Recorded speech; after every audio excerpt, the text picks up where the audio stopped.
Welcome back to Textiles and Treasures. One of the best things about estate sales in my area is that they happen year-round. When yard sales in the flea market aren't happening because of weather, estate sales keep going. I took a little break from estate sales at the end of 2019 because there just weren't that many that I was interested in. However, when I saw this estate sale pop up, there were a couple of items I spotted in the pictures that caught my interest. As usual, I'm on the lookout for vintage glassware as well as anything to do with fiber arts, needlework, and textiles. If you like hunting for treasure at estate sales as well, be sure to hit subscribe and click that bell so you don't miss any of my future videos. Let's get started. When I looked at the photos, I spotted some unique vintage glassware, but most of the items seemed to be more primitive and a little bit older than what I usually go for. However, I was definitely interested in checking out my first estate sale of 2020, so I headed over to see what I could find. When I showed up to the street where the estate sale was being held, I was surprised by how many cars were parked on the street. I showed up about 10 minutes after it opened, and I was crossing my fingers that the item I saw in the pictures would still be there. Lucky for me, it definitely was. In the pictures, I spotted this custard glass owl, and I definitely recognize this as Fenton. I haven't yet seen any of these Fenton owls in person, not even at antique stores, and I was really hoping that it would still be on the shelf. Lucky for me, this was on a hutch right next to the entrance, and so I picked this right up when I saw it was marked $6. I've seen that these retail on eBay for between $15 and $20, so I was willing to pay anything $10 and under. As you may be able to see, this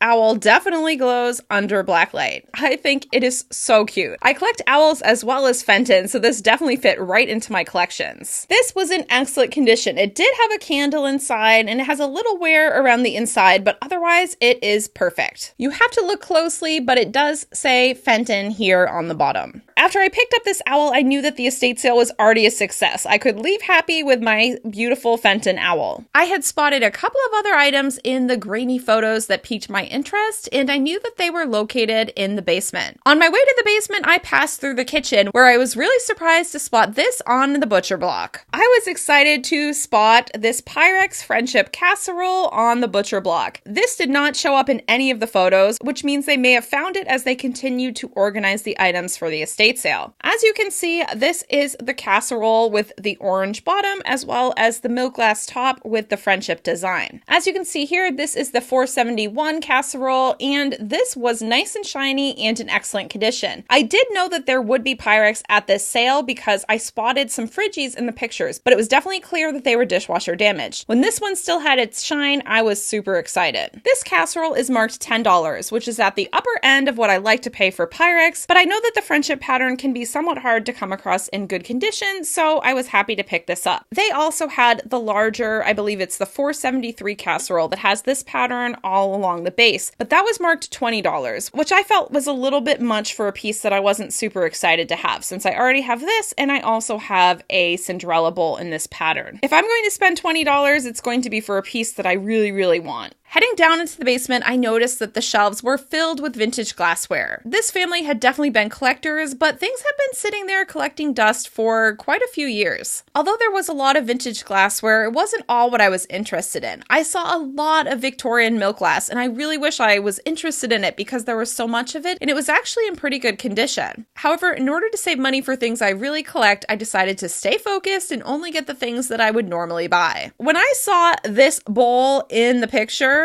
I was pretty sure this was a Cathrineholm bowl, and I am correct. This bowl was sitting on the top of a stack of other vintage plates, and they had never marked this with a price, so I was really curious what they were going to charge me. This is a green Lotus bowl with a white background and green leaves, and it is in excellent condition. I've only seen Cathrineholm in person once before, and I was looking to add some to my collection. I was surprised nobody else had grabbed this, but like I said, this was more of a primitives estate sale, and I just don't think there were that many vintage collectors there, at least not at that time. This was definitely a great find, and I'm looking forward to displaying this in my vintage collection. As I mentioned, there were Pyrex Friggies in the pictures, but they looked dishwasher damaged. If you can spot it in a grainy photo, it is probably true in real life. However, I still had to head over and see for myself. As suspected, they were dishwasher damaged. There were two red ones, and one was in really dishwasher damaged condition, and the other red and the blue one were still vibrant, but they definitely had lost their shine. However, I was considering considering getting them for the lids when I noticed that there was actually a stack of lids that was marked. I found this stack of 4 Pyrex lids that was marked $10 for the 4. I've been to other sales by this company before, and I've noticed that sometimes the items are priced a little high, but you can save on the unmarked items. So that was what I was banking on. In the stack of lids, there was one 501c lid for the small Friggy, one 502 lid for the medium-sized Friggy, both of these without any chips, and 2 503c lids. I already have a casserole without a lid in this size and shape, and so it is definitely worth picking up the lids when you find them. This one is in perfect condition, and this one has a small chip on the inside of the rim, but that's perfectly fine if I'm using it to stack the Pyrex. As you can see, these are the 2 of the different lid designs, and I was really happy to find these. $2.50 each is a fair deal. I would probably pay that at a thrift store. Because I found that stack of lids, I decided not to get the damaged Friggies. I'm really holding out for shinier ones. And the funny thing is that someone right after me decided to pick them up, but they did leave the really damaged one behind. I found this box with some other Christmas items, and I got curious about what's inside. This box had vintage gift tags, such as this one that I really like, which says do not open until December 25th, as well as these paper gift tags, others like these nice shiny ones, this gift tag that looks like an ornament. On the back, it says printed in Western Germany, which gives you an idea of when it was from. And there are quite a few more vintage gift tags. I really haven't sorted through this just yet, but I decided that I don't usually see these that often. They look to be in pretty good condition,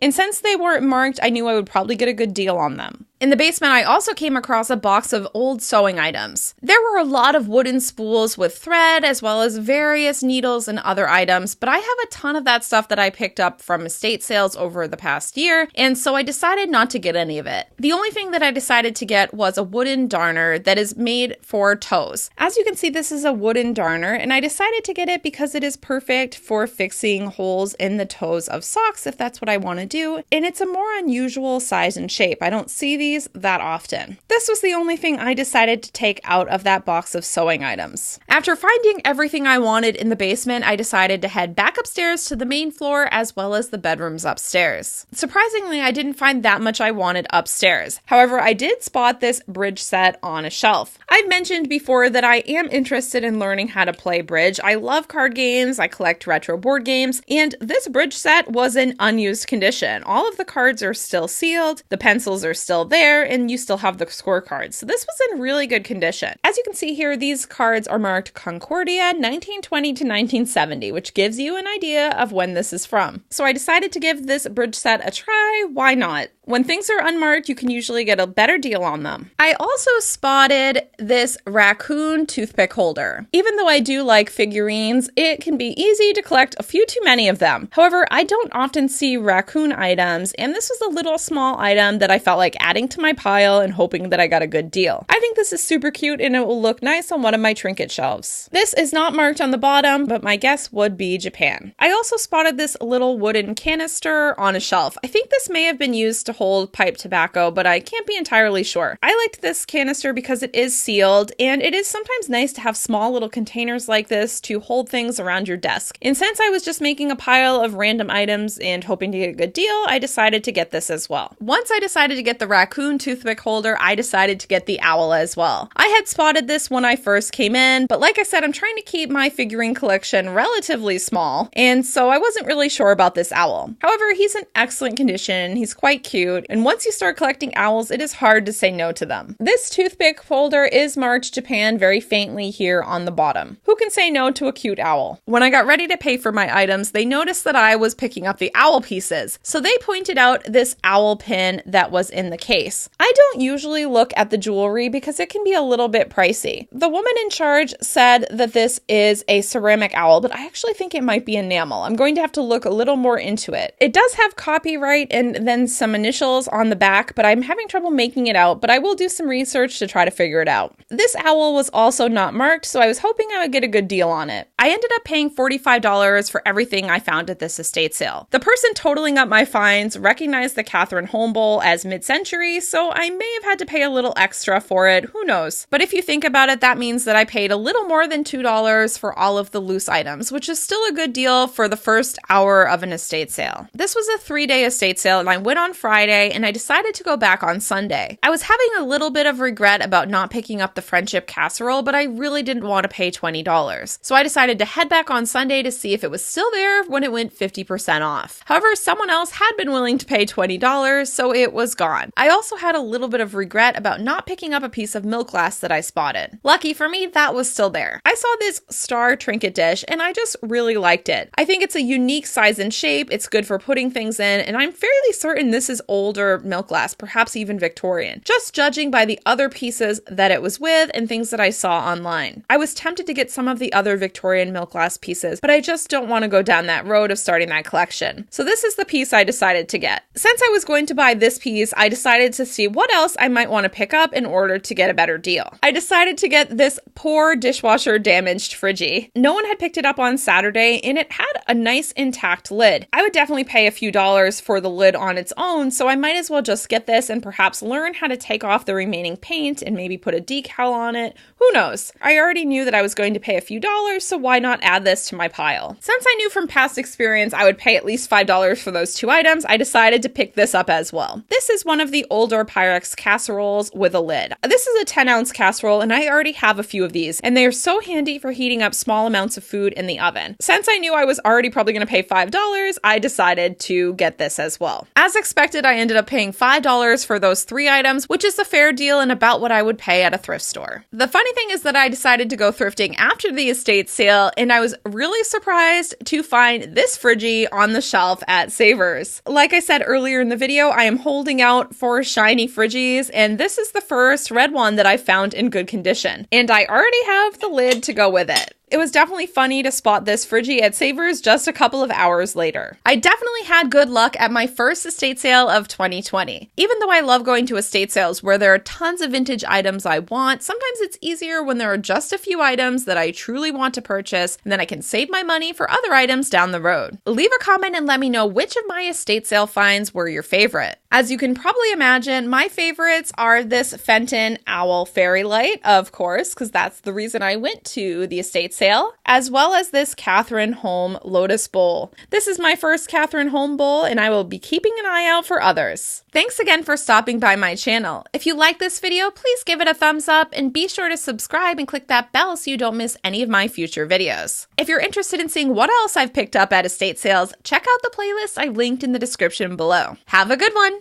Goodbye.